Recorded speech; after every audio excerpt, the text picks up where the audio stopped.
Olá pessoal da AgroLink, eu sou o Felipe Miranda da Apoio Investimentos.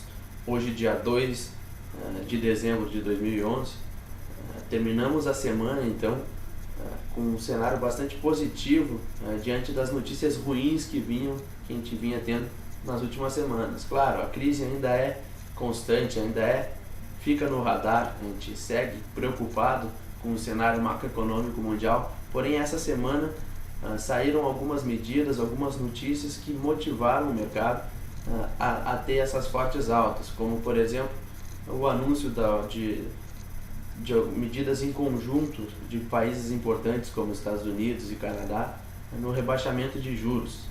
Esse anúncio em conjunto aí trouxe uma expectativa para o mercado de que realmente existe uma força para melhorar e conter essa crise e ajudar a Europa diante desse cenário econômico bastante conturbado.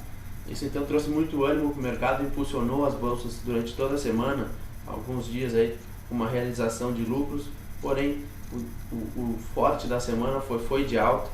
A criação de empregos nos Estados Unidos também foi muito interessante, criação de mais de 120 mil empregos. Isso também foi um fator importante que ajudou assim a impulsionar os mercados. Hoje a Bolsa no Brasil apresentou uma queda aí, de 0,5%, porém nada mais do que uma realização de lucros depois das fortes altas durante a semana. E isso fez com que o cenário de commodities agrícolas ficasse mais tranquilo e pendendo muito mais para o lado dos fundamentos. Como a gente falava, os fundamentos são bons para o produtor, a gente tem fundamentos muito bons, e os preços não estariam nesses patamares tão baixos se não tivéssemos com essa crise iminente que eu falo. Ainda existe uma preocupação, não existe nada certo, porém já existem aí notícias de que algo pode acontecer de positivo. Realmente eles podem tomar medidas aí para controlar esse cenário instável e incerto que a gente tem para a economia mundial. Então, essa estabilidade financeira trouxe um ânimo para o mercado de commodities, que apresentou uma alta importante essa semana. Principalmente aí a soja apresentando ganhos importantes, chegando a voltar, querendo voltar para os patamares de 11,50 por bushel em Chicago.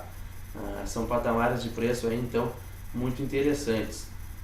Talvez, se o produtor conseguir esperar, não vendeu ainda alguma coisa, quiser esperar, diante dessas notícias, é claro que pode voltar a ter notícias ruins e o mercado ficar conturbado de novo, mas diante dessas notícias, se o mercado se manter estável, calmo, os fundamentos vão continuar em voga e esses preços tendem a melhorar. Quem sabe voltar para um 12 dólares por bushel pode acontecer. Então realmente essa semana aí trouxe um novo ânimo para o mercado. Então vamos ficar de olho nessa questão. A demanda da China também saiu durante essa semana, as importações de soja da China foram um percentual muito interessante, então foi muito... continuou com a ideia de que a China continua demandando soja e continua precisando do grão. Os Estados Unidos, como nós já sabemos, estão com os estoques muito apertados e eles vão vir buscar também a soja da América do Sul. Por enquanto, o plantio, o desenvolvimento da safra vem correndo tudo bem, porém já existem aí notícias de regiões em que apresentam falta de chuva. Isso também pode prejudicar bastante a safra de milho aqui na América do Sul. Falando em milho, o mercado de Chicago apresentou uma leve alta durante a semana, alguns dias aí com altas interessantes, porém teve uma realização de lucro agora mais para o final da semana, mas o movimento da semana foi um movimento de leve alta no milho para Chicago. O mercado interno brasileiro vem bastante pressionado, muito devido ao aumento de área plantada, então essa expectativa de entrada de grãos muito forte, uma expectativa de safra brasileira grande, fez com que o milho então tivesse uma pressão muito forte durante essa semana. Vem se recuperando um pouco, mas eu acredito que esses patamares de preço aí vão ser os que a gente vai encontrar no decorrer do mês de janeiro. Não tende a mudar muito nesses patamares de preço. Talvez na entrada maior de safra, na entrada maior de oferta, a gente possa ter uma pressão maior no grão. Porém, nada que a gente possa se assustar muito aqui. O mercado interno brasileiro consome e demanda e o milho que fica muito dentro do Brasil. A gente não fica tão alheio aí ao mercado externo para o milho. O boi vem apresentando uma pressão muito forte na cotação da arroba durante toda essa semana, muito devido à entrada um pouco maior de oferta de gado de pasto, porém essa entrada de oferta de pasto ainda não é muito grande como se fala. O fato é que os frigoríficos estão com as escalas de abate estáveis e tranquilas, elas já foram muito piores do que estão hoje. Então isso tem trazido uma comodidade maior para os frigoríficos poderem pagar menos por essa carne. Acontece que agora nessa primeira semana de dezembro a demanda por carne pode aumentar bastante devido às festas de final de ano, a entrada do salário, as pessoas tendem a consumir mais, então o que vai ficar no nosso foco vai ser como vai se desenvolver o preço de atacado da carne, para então ver se a gente pode ter uma nova recuperação no preço da arroba.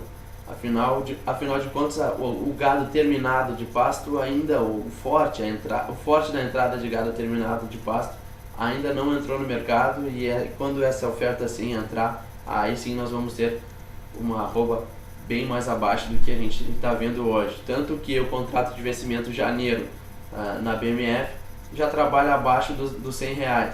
Então em dezembro a gente pode ter ainda uma recuperação no preço da arroba, sim. Porém para janeiro em diante eu acredito que a gente possa ter uma pressão maior no preço da arroba. O café hoje apresentou uma forte queda na Bolsa de Nova York. Ele vinha num movimento lateral constante nos últimos dias, acompanhando aí a instabilidade financeira no mercado, e surpreendendo todo mundo, hoje apresentou uma queda muito forte. Não tenho notícias de fundamentos que me façam balizar essa queda tão forte de hoje no mercado de café. Acredito que ele possa assim voltar a subir e recuperar alguns patamares de preço na próxima semana. Foi uma queda realmente muito forte hoje. O mercado brasileiro não acompanhou tão de perto o movimento que foi feito em Nova York, porém também apresentou uma queda importante, chegando aí até os $313 por saco, apresentando aí mais de $7 de queda na saca no dia. Então a gente fica aí com uma expectativa de uma recuperação nesses preços do café para essa semana. Até porque a tendência do dólar, também como eu já venho falando daquela correlação do dólar com o café, já que o café na Bolsa Brasileira é cotado em dólar, o dólar pode entrar uma pressão ainda maior no dólar ainda nessa semana, depois da medida que o Guido Mantega apresentou nessa semana, a retirada do imposto de IOF para investidor estrangeiro em bolsa no Brasil, pode trazer um capital estrangeiro muito maior para a nossa bolsa, e isso pode pressionar a cotação do dólar. Ele salientou que ele não quer que o real se valorize muito, ou seja, que o dólar fique tão baixo. Então ele pode tomar algumas medidas, quem sabe repor esse imposto, algumas medidas ele pode tomar, mas eu acredito sim que o dólar possa cair um pouco mais essa semana. Então a gente fica aí para o cenário de commodities com esse viés um pouco altista diante dos fundamentos que são positivos, como a gente vem falando, e dessa neutralidade, essa calmaria, esse ânimo que o mercado ganhou durante essa semana com essas notícias. Não saindo algum fator tão negativo, o mercado estando estável, o mercado financeiro, as commodities podem continuar esse movimento de alta tranquilamente. Então acredito que para essa semana é isso. Tenham uma boa semana e bons negócios.